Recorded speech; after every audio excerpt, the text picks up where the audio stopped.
అరుణోదయ స్తుతి కార్యక్రమంలో అనుదినము మాతో కలిసి దేవుని స్తుతిస్తున్న మా ప్రియ సోదరి సోదరులకందరికీ మన ప్రభువును రక్షకుడు యేసుక్రీస్తు అమూల్యమైన నామమున అందరికీ ప్రేమతో వందనాలు. ఉదయకాలం మన ధ్యానాంశము నిరీక్షణ. పరిశుద్ధ గ్రంథమైన బైబిల్లో నుంచి యోబు గ్రంథము 4వ అధ్యాయము 6వ వచనం చదువుకుందాం. నీ భక్తి నీకు ధైర్యము పుట్టింపదా? నీ యథార్థ ప్రవర్తన నీ నిరీక్షణకు ఆధారము కాదా? ఉదయకాల వేళలో ప్రతి దినము కూడా ఆయన సన్నిధిలో చేరి ఆయనను స్తుతించి గణపరిచే భాగ్యాన్ని దేవుడు మనకు అనుగ్రహించాడు. ఈ ఉదయకాల వేళలో కూడా ఎందరికీ లేని భాగ్యాన్ని దేవుడు మనకు అనుగ్రహించాడు. అందును బట్టి మనం ఎంతగానో ఆయన మనం స్తుతించవలసిన వారముగా ఉంటున్నాం. మన కొరకు ప్రాణం పెట్టి మరి మరణించి సమాధి చేయబడి మరలా 3వ దినమున లేచినటువంటి ఆ దేవాతి దేవుణ్ణి మరి తలపోసుకుంటూ ఆయన స్తుతించి గణపరిచే భాగ్యాన్ని దేవుడు మనకు అనుగ్రహించాడు. అందును బట్టి మనం ఎంతగానో ఆయన మనం స్తుతించవలసిన వారముగా మనం ఉంటున్నాం. ఇక్కడ చదువుకున్నటువంటి ఈ లేఖన భాగములో నీ భక్తి నీకు ధైర్యము పుట్టింపదా? నీ యథార్థ ప్రవర్తన నీ నిరీక్షణకు ఆధారము కాదా అని చెప్పేసి మనం చూస్తుంటున్నాం. మొదటి నుంచి కూడా మనం చదువుకున్నట్లయితే తేమానీయుడైన అక్కడ దానికి తేమానీయుడైన ఎలిఫాజు ఇలాగూ ప్రత్యుత్తరం ఇచ్చెను. ఎవడైనా ఈ సంగతి ఎత్తి నీతో మాట్లాడిన ఎడల నీకు వ్యసనము కలుగునా? అయితే వాదింపక ఎవడు ఊరుకొనగలడు? అనేకులకు నీవు బుద్ధి నేర్పిన వాడవు, బలహీనమైన చేతులను బలపరిచిన వాడవు. నీ మాటలు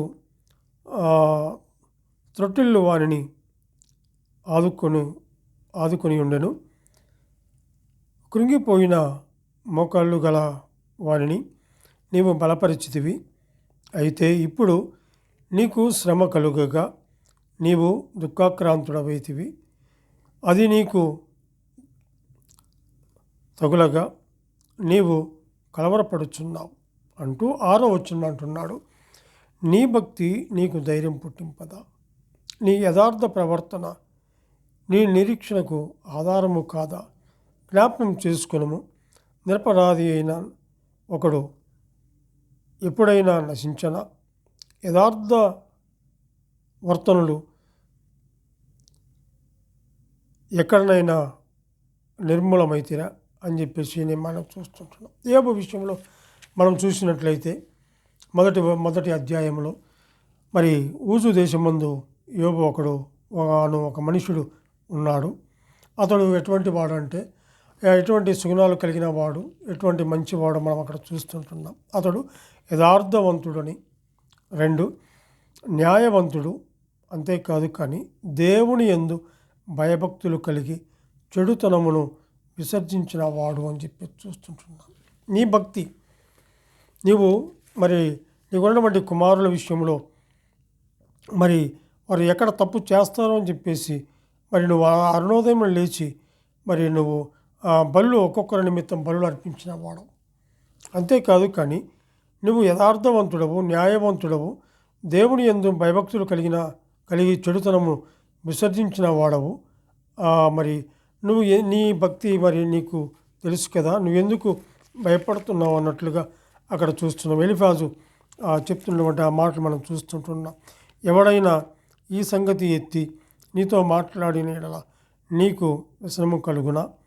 అయితే వాదింపక ఎవడు ఊరుకొనగలడు? అనేకులు నీవు బుద్ధి నేర్పిన వాడవు, అనేకులకు నీవు బుద్ధి నేర్పిన వాడవు, బలహీనమైన చేతులను బలపరిచిన వాడవు అంటూ అక్కడ అంటాడు. కృంగిపోయిన మోకాళ్ళు గల వారిని నీవు బలపరిచితివి. అయ్యా, మరి ఇప్పుడు శ్రమ నీకు కలుగుగా నీవు దుఃఖాక్రాంతుడవైతివి అని అంటూ అక్కడ అంటాడు. నీ భక్తి నీకు మరి ధైర్యం పుట్టింపదా? నీ యథార్థ ప్రవర్తన నీ నిరీక్షణకు ఆధారము కాదా?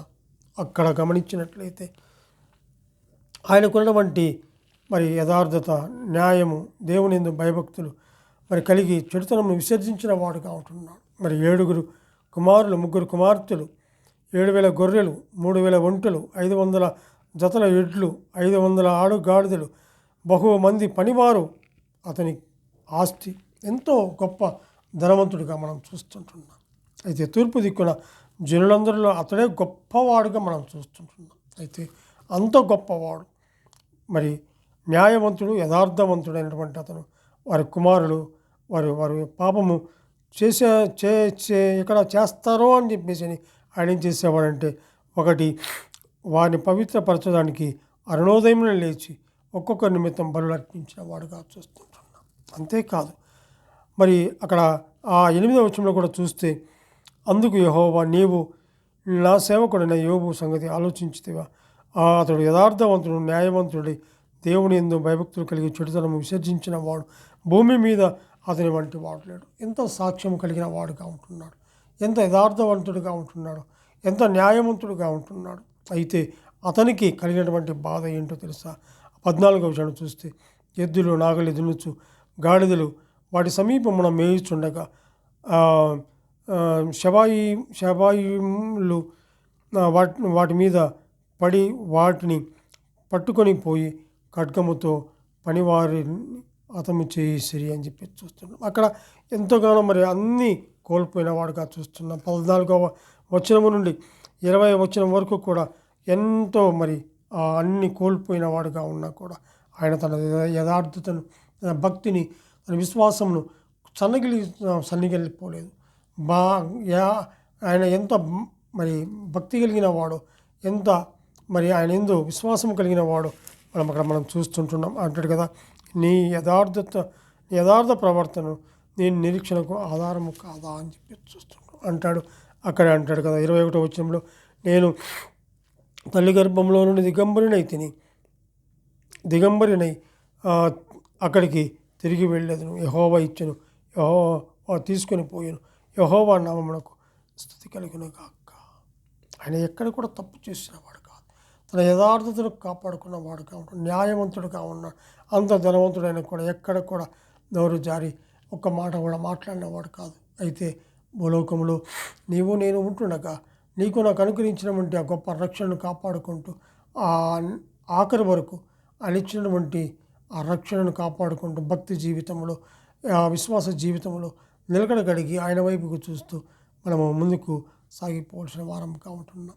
మనకిచ్చినటువంటి ఆ గొప్ప నిరీక్షణ ఏంటంటే, అదిగో శుభప్రదమైన నిరీక్షణ మనకు అనుగ్రహించాడు.